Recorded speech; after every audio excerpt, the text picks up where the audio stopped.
Thanks for joining us today at Cheating Tales Lab.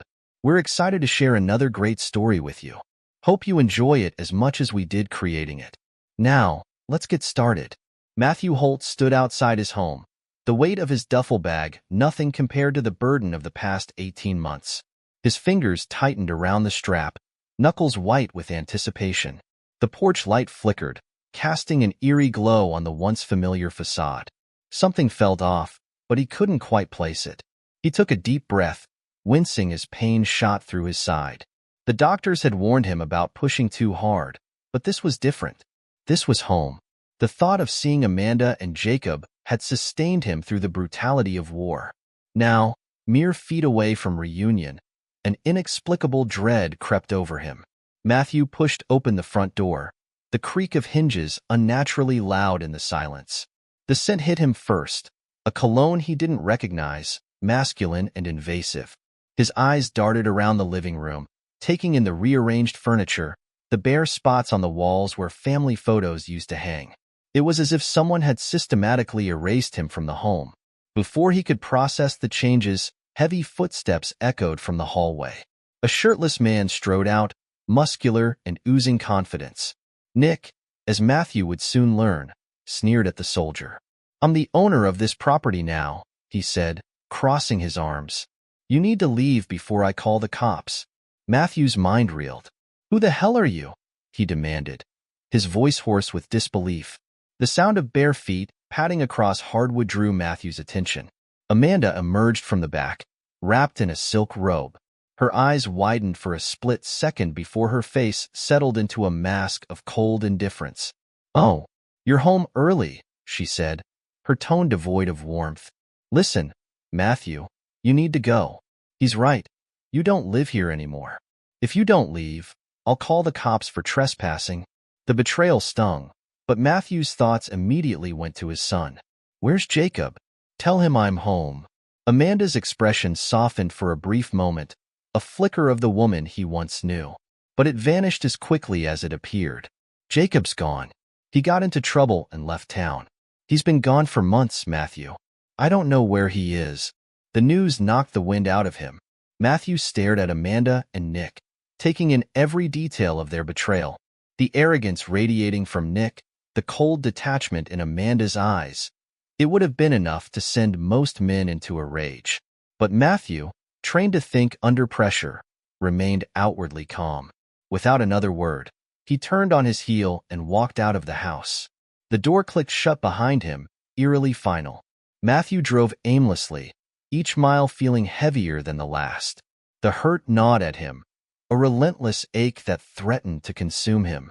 He found himself parked outside a dingy bar on the outskirts of town, a familiar haunt for returning soldiers. The dim interior of the bar enveloped him as he settled onto a bar stool. Matthew stared blankly at the muted television, nursing a beer he couldn't taste. The numbness in his chest slowly gave way to anger. His home had been stolen, his wife had betrayed him, and his son was missing. Yet, his training held him back from acting impulsively. He needed to think, to plan. "Matthew? Matthew Holt, is that you?" A gruff voice cut through his thoughts. Matthew turned to see Richard, a retired soldier he knew from his time in the service. The older man's weathered face creased with concern as he took the seat next to Matthew. "What's eating you, brother?" Richard asked, signaling the bartender for 2 more beers. Matthew hesitated for a moment before the dam broke. He told Richard everything. The betrayal, Jacob's disappearance, the utter loss he felt. Richard listened, his face hardening with each revelation. "You've been played, brother," Richard said, his voice low and intense. "But if Jacob's gone, it's not just an affair. Something bigger is happening. Let me help you find him." Matthew felt a spark of hope for the first time since he'd walked into his changed home. "You do that?" Richard nodded, his eyes glinting with determination. "Of course. We take care of our own. But listen, before you can deal with Amanda and that bastard Nick, you need to make sure Jacob is safe. The disappearance of your son is a puzzle, and we're going to find the pieces." As Richard laid out a plan, Matthew realized he had a new mission. Richard would investigate Jacob's whereabouts while Matthew focused on regaining control of his life. The anger still simmered beneath the surface, but now it had direction. "Remember," Richard said, clasping Matthew's shoulder, "Amanda and Nick have underestimated you. Now you have to play the long game. You've survived war zones, Matthew. You'll survive this." Matthew nodded, his jaw set with renewed determination. He had a purpose now, a battle to fight, and this time, he wouldn't be caught off guard. The next morning, Matthew returned to the house, his face a mask of calm. This time, he wasn't coming back as the broken man they had expected. He was there to reclaim what was his. Nick answered the door again, his smirk faltering slightly at Matthew's composed demeanor. "What's the matter? Didn't hear us the first time? I'm the owner now." Matthew's voice was quiet, dripping with menace. "You've got until tonight to leave. You don't want me to come back." Amanda appeared behind Nick, her tactics shifting. She attempted to sound reasonable, offering a deal. "Let's not make this messy, Matt. We can split things amicably. You can take some cash and we can move on." But Matthew's steely eyes told her everything she needed to know. There would be no negotiation. "This is my house," Matthew said, his tone brooking no argument. "You've got until sundown to pack up and leave. After that, there won't be any talking. I'll come for what's mine." The coldness in his voice shook Amanda, but she quickly masked her fear behind fake bravado. Matthew turned and walked away, leaving them to stew in the ultimatum he'd delivered. He met Richard at a nearby cafe, the older man already armed with valuable information. "I've got some leads on Jacob," Richard said, his voice low. "It's not good, Matthew. The kid got caught up with a local gang. Dangerous crew that lured him in while you were deployed." Matthew's fists clenched under the table. "How? Why?" Richard's face darkened. "That's the kicker. Seems Amanda's been using your savings to finance her new life with Nick. Jacob, he was forced to turn to alternative means." The betrayal ran even deeper than Matthew had imagined. He now had two battles to fight: reclaim his son and defeat Amanda and Nick. As he absorbed the information, Matthew's resolve hardened. He'd faced worse odds in combat. This was just another war, and he intended to win.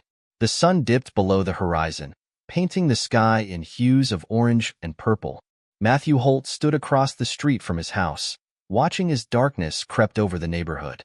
His jaw clenched, muscles taut with anticipation. The time for warnings had passed. He crossed the street with purposeful strides, each step bringing him closer to the confrontation he knew was inevitable.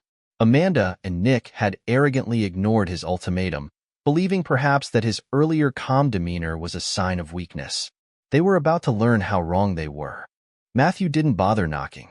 He turned the doorknob, finding it unlocked. As he stepped inside, the scent of unfamiliar cologne assaulted his nostrils once again. Nick's scent. It made his stomach turn. Nick's voice rang out from the living room, cocky and challenging. "Well, look who's back. The washed-up soldier boy." Matthew followed the sound, his footsteps echoing in the hallway. He found Nick lounging on the couch, feet propped up on the coffee table. The man's arrogance was palpable, rolling off him in waves as he smirked up at Matthew. "You're not getting anything, old man," Nick sneered, rising to his feet. He squared his shoulders, attempting to use his muscular frame to intimidate Matthew. "You're washed up. This isn't your home anymore. Why don't you just crawl back to whatever hole you came from?" But Matthew, hardened by combat and steeled by betrayal, showed no fear.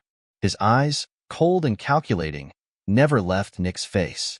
In that moment, Nick saw something change in Matthew's expression, a flicker of danger that made him hesitate. That split second of hesitation was all Matthew needed. His move was swift and brutal. Before Nick could react, Matthew's fist connected with his jaw, a single calculated blow fueled by months of pent-up rage and betrayal. The crack of bone meeting bone echoed through the room. Nick crumpled to the ground, his eyes wide with shock and pain. Blood trickled from the corner of his mouth as he struggled to comprehend what had just happened. The cocky facade shattered, revealing the coward beneath. A scream pierced the air. Amanda stood in the doorway, her face a mask of horror as she took in the scene before her. Her eyes darted between Matthew, standing tall and unflinching, and Nick, sprawled on the floor, groaning in pain. "What have you done?" she shrieked, fumbling for her phone. "I'm calling the police. You can't just come in here and—" But Matthew was already one step ahead. With eerie calm, he reached into his jacket and pulled out a thick folder. "Go ahead, Amanda," he said, his voice low and steady. "Call them. I'm sure they'd be very interested in the contents of this folder." Amanda's hand, clutching her phone, froze mid-air. What is that?" Matthew's lips curled into a cold smile. "Evidence. Every shred of your financial mismanagement. Every penny you funneled to your boy toy here. Every action that would destroy your credibility in court." He paused, letting the weight of his words sink in. "Oh, and let's not forget the part where your neglect drove our son into the arms of a dangerous gang." The color drained from Amanda's face. Her phone slipped from her grasp, clattering to the floor. You can't just take everything," she pleaded, her voice shaking. But Matthew wasn't interested in her tears or her pleas. He had given her a chance to leave peacefully, and she had squandered it. Now, she and Nick would face the consequences of their actions. "You've made your bed," he said coldly, his voice devoid of any emotion. "Now lie in it." He turned his back on them, walking towards the door. Behind him, he could hear Amanda's sobs and Nick's pained groans. But he didn't look back. There was nothing left for him here but ghosts and betrayal. As he stepped out onto the porch, Matthew heard the frantic scrambling inside. Amanda and Nick knew they had no more cards to play. Their hasty retreat was music to his ears. The house was his again, but it was an empty victory. The real battle, he knew, was just beginning. Somewhere out there, his son needed him. And Matthew Holt was a man on a mission. The rundown building loomed before Matthew, its crumbling facade a testament to neglect and despair. This was where Richard had tracked Jacob, a den of lost souls and broken dreams. The gang that had lured his son in was notorious for using young recruits like Jacob to do their dirty work. Matthew's heart pounded in his chest as he approached the building. Every instinct honed by years of military service screamed danger, but the father in him pushed forward. His son was in there, and nothing would stop him from bringing Jacob home. The interior of the building was a maze of dark corridors and boarded-up rooms. The stench of mold and something far worse assaulted Matthew's nostrils as he navigated the darkness. Muffled voices and the occasional scurrying of rats were his only companions. Finally, he came to a door at the end of a long hallway. Light seeped out from beneath it, a beacon in the gloom. Matthew took a deep breath, steeling himself for what he might find on the other side. He pushed the door open. The room was small and dimly lit by a single bare bulb hanging from the ceiling. And there, huddled in the corner, was Jacob. Matthew's breath caught in his throat. His son looked so different from the boy he remembered. Jacob was thinner, gaunt from months of stress and fear. Dark circles rimmed his eyes, speaking of sleepless nights and constant worry. Jacob's head snapped up at the sound of the door opening. His eyes widened, a mix of shame and relief washing over his face as he recognized his father. "Dad," Jacob whispered, his voice cracking. It was clear he had been living in fear, convinced that his mistakes had cost him his family. Matthew crossed the room in 2 quick strides, dropping to his knees beside his son. He wanted nothing more than to wrap Jacob in his arms, to shield him from the world that had been so cruel. But he held back, sensing the fragility of the moment. "I'm here, son," Matthew said softly. "I'm here to take you home." Jacob's eyes filled with tears. I didn't know what else to do," he said, his voice barely above a whisper. "After you left, Mom, and then this guy, Nick." Matthew's jaw clenched at the mention of Nick's name, but he kept his voice steady. "It's okay, Jacob. You can tell me everything." And so, in that dingy room that reeked of desperation, Jacob poured out his story. He told Matthew how the gang had approached him, offering friendship and a sense of belonging when his world was falling apart. How they had used Amanda's neglect and the family's financial ruin as leverage, slowly drawing him deeper into their web. "I tried to leave," Jacob said, his voice cracking. "But they said they'd kill me if I ever tried to get out. I didn't know what else to do, Dad. I'm so sorry." Matthew's heart broke for his son. The boy had been carrying this burden alone for so long, believing he had no one to turn to. In that moment, Matthew's resolve hardened. He wasn't just fighting for himself anymore. He was fighting for his son's future. "Listen to me, Jacob," Matthew said, his voice firm but gentle. "None of this is your fault. We're going to get you out of this mess, no matter what it takes. You hear me? We're in this together now." Jacob looked up at his father, hope dawning in his eyes for the first time in months. "Really? You? You don't hate me?" Matthew pulled his son into a fierce embrace. "I could never hate you, Jacob. You're my son. We're family. And family sticks together, no matter what." As he held his son, Matthew's mind was already racing, formulating a plan. He knew they couldn't rely on the police to handle things quickly. The gang's influence in the area ran too deep. No, this was something he would have to take care of himself.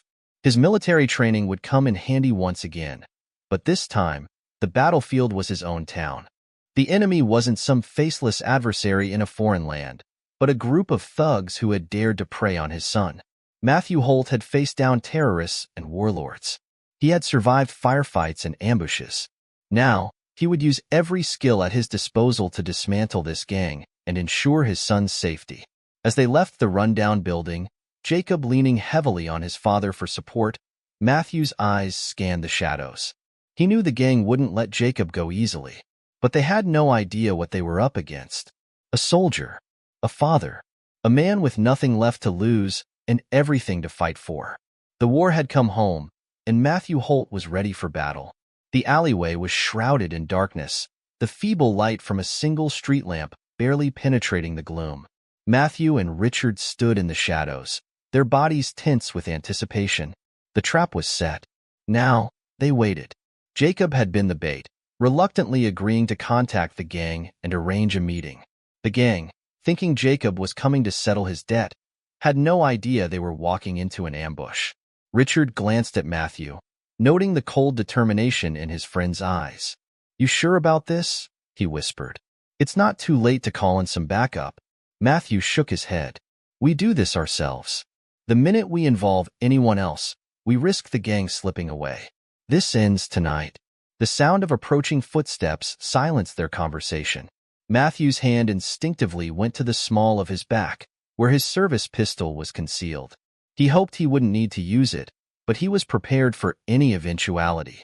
For men rounded the corner, their swagger betraying their overconfidence. The leader, a heavily tattooed man with a shaved head, sneered as he spotted Jacob standing alone in the pool of light from the street lamp. Well, look who decided to show up," the leader said, his voice dripping with malice. "Thought you could run from us, did you, Jake? Time to pay up, boy." Jacob's eyes darted nervously to the shadows where his father waited. The gang leader followed his gaze, his brow furrowing in confusion. That moment of confusion was all Matthew needed. He and Richard burst from the shadows, moving with the practiced precision of seasoned soldiers. Before the gang members could react, Matthew had the leader pinned against the wall, his forearm pressed against the man's throat. Richard moved with equal speed, disarming the other gang members before they could draw their weapons. Years of military training had honed their skills to a razor's edge, and the gang was woefully unprepared for the onslaught. "Listen carefully," Matthew growled, his face inches from the leader's. "Your little operation is over. You're going to leave my son alone. You're going to leave this neighborhood alone. If I ever hear of you or your boys coming near Jacob again, what happens next will make this look like a picnic. Understood?" The leader's eyes bulged, a mixture of fear and fury in his gaze. He tried to speak, but Matthew's arm against his throat made it impossible. Matthew eased the pressure slightly, allowing the man to gasp for air. "I said, do you understand? You can't do this," the leader wheezed. "You have no idea who you're messing with. We've got connections." Matthew's laugh was cold and humorless. "Connections? Let me tell you about connections." He nodded to Richard, who produced a thick envelope from his jacket. "In this envelope," Matthew continued, "is every shred of evidence of your criminal activities. Drug deals, extortion, recruitment of minors. It's all here. My friend here has some very interesting contacts in law enforcement. One word from us, and this envelope lands on the desk of every federal agency you can think of. The color drained from the gang leader's face as the reality of his situation sank in. His eyes darted to his companions, but they were equally subdued, Richard keeping them in check with a steely gaze. "So here's how this is going to work," Matthew said, his voice low and menacing. "You're going to walk away. You're going to forget you ever knew Jacob. You're going to find a new neighborhood to terrorize, preferably one far, far away from here. Because if I ever see you or your boys around here again, I won't be so nice." He released his hold on the leader, stepping back. The man rubbed his throat, coughing and gasping for air. "This isn't over," the leader sputtered, but the threat in his voice rang hollow. Matthew's eyes narrowed. "Oh, I think it is. Unless you'd like to find out just how much damage a couple of pissed-off veterans can do before the cops show up." The gang leader's resolve crumbled. With a final glare of impotent rage, he gestured to his men. They backed away slowly, never taking their eyes off Matthew and Richard, before turning and fleeing into the night. As their footsteps faded, Jacob emerged from the shadows where he had been watching the confrontation. His eyes were wide with a mixture of awe and lingering fear. Is it really over?" he asked, his voice trembling. Matthew wrapped an arm around his son's shoulders, pulling him close. "It's over, son. They won't bother you again." Richard approached, clapping Matthew on the back. "Nice work, brother. Remind me never to get on your bad side." Matthew managed a small smile, the adrenaline of the confrontation slowly ebbing away. "Couldn't have done it without you, Rich. Thanks for having my back." As they walked out of the alley, Matthew felt a weight lift from his shoulders. The gang's grip on Jacob was shattered. His son was safe. For the first time in months, maybe years, Matthew felt like he had truly come home. But as they emerged onto the street, the lights of the city twinkling around them, Matthew knew their journey wasn't over yet. They had won this battle, but the war, the fight to rebuild their family and their lives, was just beginning. Jacob leaned against his father, exhaustion and relief evident in every line of his body. Matthew tightened his arm around his son's shoulders, a fierce protectiveness surging through him. They had a long road ahead, but they would face it together. Father and son, united against whatever challenges lay ahead. As they walked towards home, their real home, Matthew allowed himself a moment of quiet triumph. He had reclaimed his house, rescued his son, and put an end to the immediate threat. But even as he savored the victory, a part of him remained vigilant. Amanda and Nick were still out there, and Matthew had no illusions about the battles yet to come.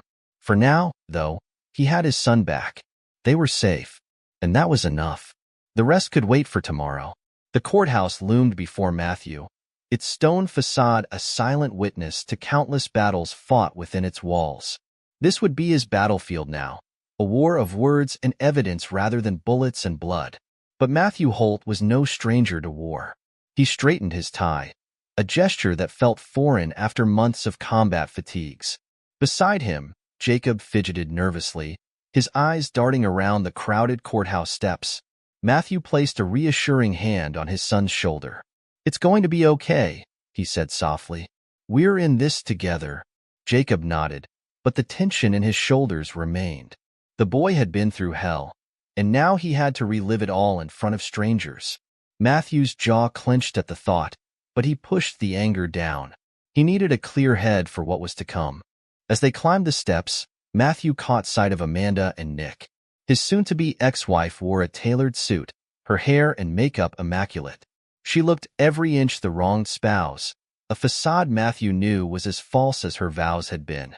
Nick stood slightly behind her, his cocky smirk noticeably absent.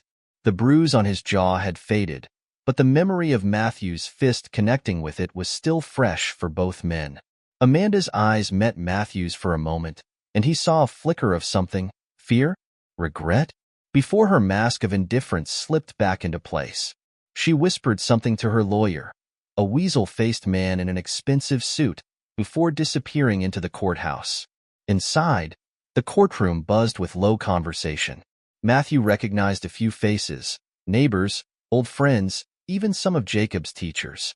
Word had spread fast about the Holt family drama.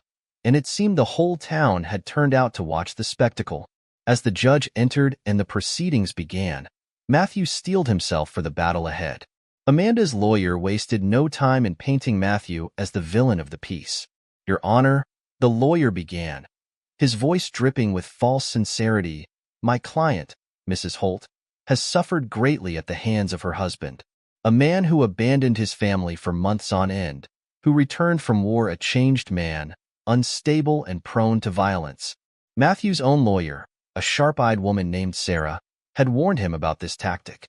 They were trying to use his service against him, to twist his sacrifice into something sinister. He kept his face impassive, even as his blood boiled. "We seek half of all marital assets," Amanda's lawyer continued, "including the family home and Mr. Holt's military pension. Furthermore, we believe Mr. Holt to be an unfit father, his prolonged absences and recent violent behavior making him a danger to young Jacob." At this, Jacob stiffened beside Matthew. The boy opened his mouth to protest, but Matthew gently squeezed his arm, silently urging him to stay quiet. Their time would come. As Amanda's lawyer droned on, weaving a tapestry of lies and half-truths, Matthew's mind raced. He thought of the long nights in the desert, of the brothers he'd lost, of the wounds both visible and hidden that he carried. He'd endured all of it, pushed through the pain and the fear, sustained by the thought of coming home to his family. And this was how Amanda repaid that sacrifice?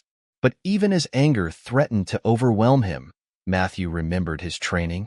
Stay calm under fire. Assess the situation. Plan your counterattack. When it was finally their turn, Sarah stood, her posture radiating confidence. "Your Honor," she began, her voice clear and strong. "The picture painted by the opposition is not just false. It's an insult to every man and woman who has ever served this country." She pulled out a thick folder, the same one Matthew had used to confront Amanda and Nick in their home. "I have here documented evidence of Mrs. Holt's infidelity, her gross financial mismanagement, and her neglect of her son while Mr. Holt was serving overseas." As Sarah laid out their case, Matthew watched the judge's face. The older man's expression remained neutral, but Matthew caught a slight narrowing of his eyes as particularly damning pieces of evidence were presented. "Furthermore," Sarah continued, "we have testimony from Jacob Holt himself about the circumstances that led him to fall in with a local gang.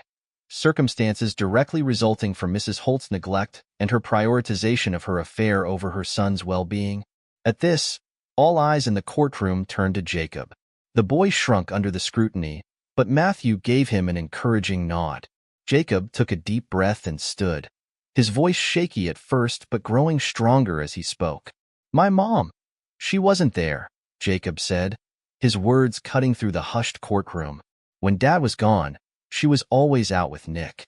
There was never any food in the house, never any money for school stuff. The gang, they said they could help me out, give me a family. I didn't know what else to do." Matthew's heart broke for his son, even as pride swelled in his chest at Jacob's bravery. He risked a glance at Amanda and saw her composed facade crumbling, tears welling in her eyes. Whether they were genuine or just another performance, Matthew couldn't tell. As Jacob sat down, Sarah delivered her closing argument. "Your Honor, Matthew Holt is not just a decorated soldier. He's a dedicated father who has moved heaven and earth to rescue his son from a dangerous situation. A situation created by Mrs. Holt's selfish actions. We ask the court to recognize Mr. Holt's rights as a father and his contributions to this marriage, and to rule accordingly." With that, the first day of the trial came to a close. As they left the courthouse, Matthew felt a mix of exhaustion and cautious optimism. The battle was far from over, but they had landed the first significant blow. "You did good in there, son," Matthew said to Jacob as they walked to the car. "I'm proud of you." Jacob managed a small smile, some of the tension leaving his shoulders. "Thanks, Dad. Do you think we're going to win?" Matthew looked back at the courthouse, his expression determined. "I don't know, Jacob, but I promise you this, I'm not giving up. Not on you, not on our home, not on anything. We're going to fight this to the end." As they drove home, Matthew's mind was already racing, planning their next move. Amanda and Nick had shown their hand, and now he knew exactly what he was up against. The war wasn't over, But Matthew Holt had never lost a battle he couldn't afford to lose. And he sure as hell wasn't going to start now. The trial dragged on, each day bringing new revelations and bitter confrontations. But as the proceedings continued in the courtroom, a different kind of battle was being waged outside its walls. Nick, desperate to salvage what he could from the wreckage of his life, had embarked on a vicious smear campaign against Matthew. Whispers and rumors spread through the town like wildfire, painting Matthew as an unstable, abusive monster. "I heard he came back from the war all messed up in the head," one neighbor confided to another over their fence. Amanda was terrified of him. "That's why she had to leave."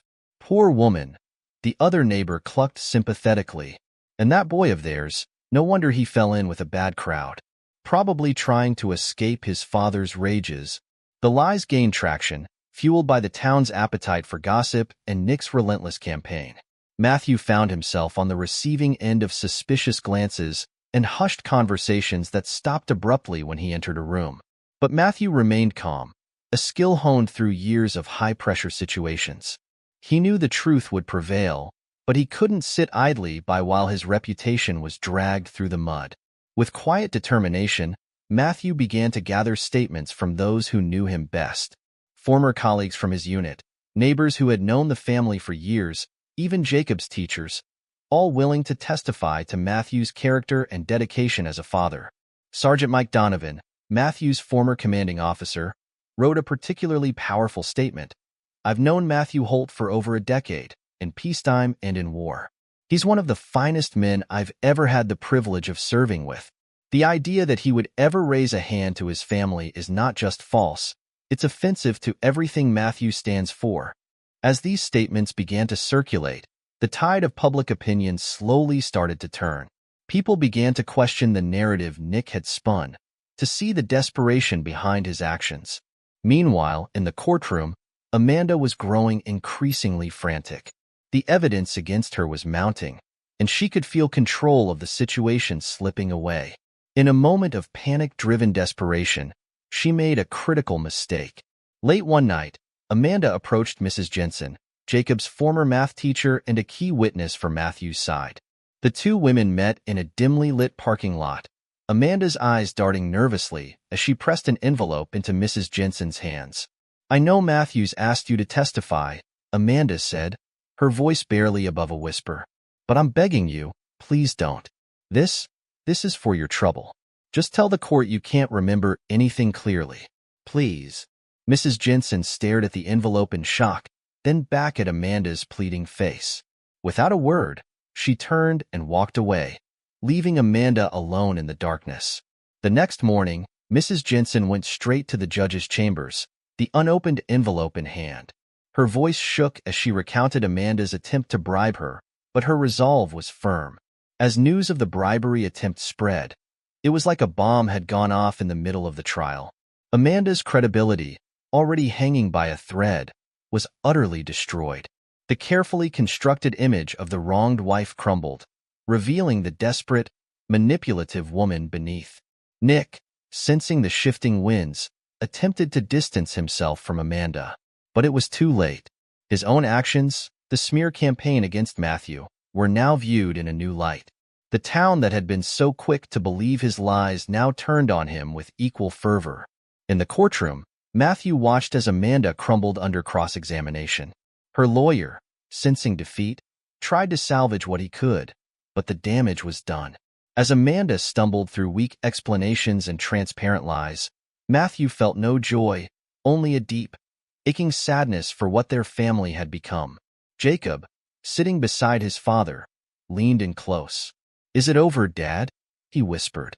Matthew put an arm around his son's shoulders. "Almost, buddy, almost." As the day's session came to a close, Matthew stepped out of the courthouse to find a crowd gathered. But this time, there were no suspicious glares or whispered accusations. Instead, he was met with supportive nods and words of encouragement. "We're with you, Matthew," old Mr. Peterson called out. "You show him what a real man looks like." Matthew nodded in acknowledgement, gratitude welling up inside him. The tide had turned, not just in the courtroom, but in the court of public opinion as well. Amanda and Nick's downfall was complete, their web of lies unraveling in spectacular fashion. As he drove home with Jacob, Matthew allowed himself to feel a glimmer of hope. The war wasn't over, but victory was finally within reach. And for the first time in a long time, Matthew Holt could see a future beyond the battlefield, a future with his son, in their home, free from the shadows of betrayal and lies. The final battle was at hand, and Matthew was ready to claim his hard-fought victory. The courtroom was packed on the day of the final ruling. The air was thick with tension, a palpable sense of anticipation hanging over the assembled crowd. Matthew sat at the plaintiff's table, his posture rigid, eyes fixed straight ahead. Beside him, Jacob fidgeted nervously, his gaze darting between his father and the judge's empty chair. Across the aisle, Amanda looked a shadow of her former self. Gone was the composed, confident woman who had started this legal battle. In her place sat a haggard, defeated figure, her eyes rimmed with dark circles, her once immaculate appearance now disheveled. Nick was conspicuously absent, having fled town in the wake of the bribery scandal. As the bailiff called the court to order, Matthew felt a calm settle over him. This was it, the culmination of months of struggle, pain, and perseverance. Whatever happened next, he knew he had fought with everything he had.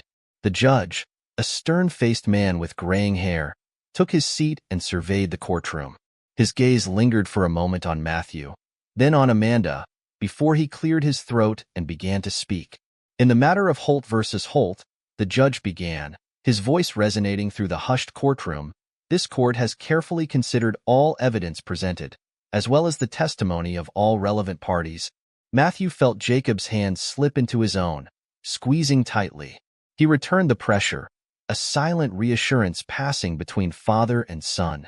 It is the finding of this court, the judge continued, that the plaintiff, Matthew Holt, has provided substantial and compelling evidence of Mrs. Holt's infidelity, financial misconduct, and neglect of her parental duties. A murmur rippled through the courtroom. Matthew remained still, his face impassive, even as his heart raced. Furthermore, the judge went on, his tone growing stern, the attempt to bribe a witness, as proven beyond doubt, is a grave offense that this court cannot overlook. Amanda seemed to shrink in her seat, her lawyer placing a comforting hand on her arm. Therefore, it is the ruling of this court that full custody of the minor, Jacob Holt, be awarded to his father, Matthew Holt. Jacob's grip on Matthew's hand tightened, a small gasp escaping him. Matthew allowed himself a small smile, squeezing his son's hand in return. Additionally, the judge continued, Mr. Holt shall retain sole ownership of the family home and all assets therein. Mrs. Holt's claim to Mr. Holt's military pension is hereby denied. The judge paused, his gaze sweeping the courtroom once more. This court also recommends that the district attorney's office review the evidence of Mrs. Holt's financial misconduct and the attempted bribery of a witness for potential criminal charges. A shocked silence fell over the courtroom, broken only by a choked sob from Amanda.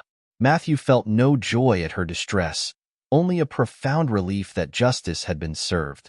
This court is adjourned, the judge concluded, bringing down his gavel with a resounding crack. The courtroom erupted into a buzz of conversation.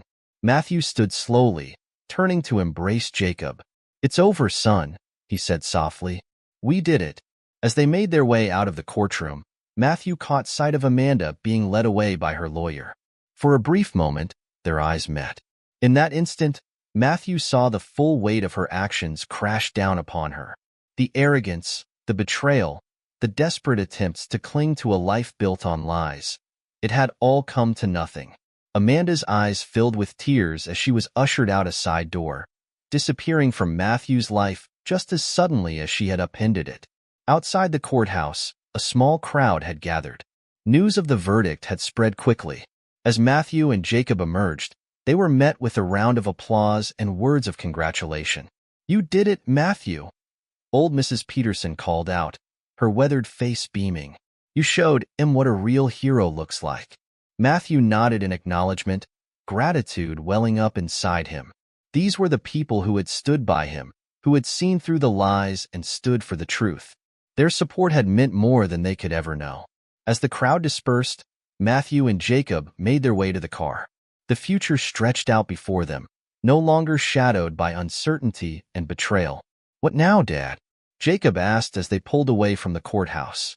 Matthew glanced at his son, seeing not the scared, gaunt boy he had rescued from the gang, but a young man beginning to come into his own. "Now," he said with a smile, "we go home." The drive was quiet, both father and son lost in their own thoughts. As they pulled up to the house, their house, now and forever, Matthew felt a profound sense of peace settle over him. They climbed the porch steps together, Matthew's hand resting on Jacob's shoulder. For a moment, they simply stood there, taking in the sight of their home, the place they had fought so hard to reclaim. "You know," Matthew said softly, "when I was over there, in the war, this is what kept me going. The thought of coming home to you, to our family.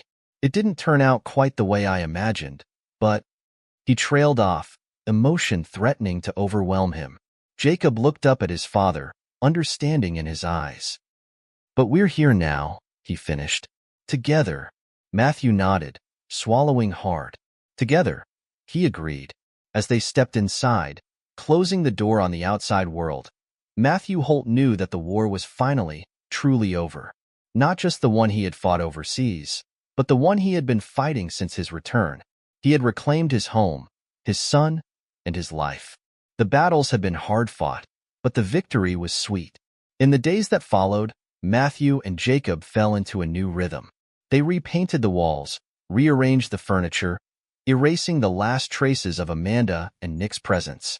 It was a process of healing, of reclaiming their space and making it truly theirs again. One evening, as they sat on the porch watching the sunset, Jacob turned to his father. "Dad," he said hesitantly, Are you happy?" Matthew considered the question, looking out over the neighborhood he had once feared lost to him. He thought of the struggles they had overcome, the bonds they had forged and strengthened. He thought of the future stretching out before them, full of possibility. "Yeah, son," he said finally, a smile spreading across his face. "I am.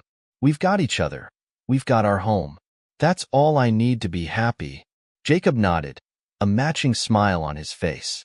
"Me too, Dad. Me too." As the last rays of sunlight faded from the sky, Matthew Holt knew that while scars remained, they had emerged stronger. The war was over, and they had won. Not just the battle, but their lives back. And that, he realized, was the greatest victory of all. This is where our story comes to an end. Share your thoughts in the comment section. Thanks for your time. If you enjoy the story, please subscribe to this channel. Click on the video you see on the screen, and I will see you there.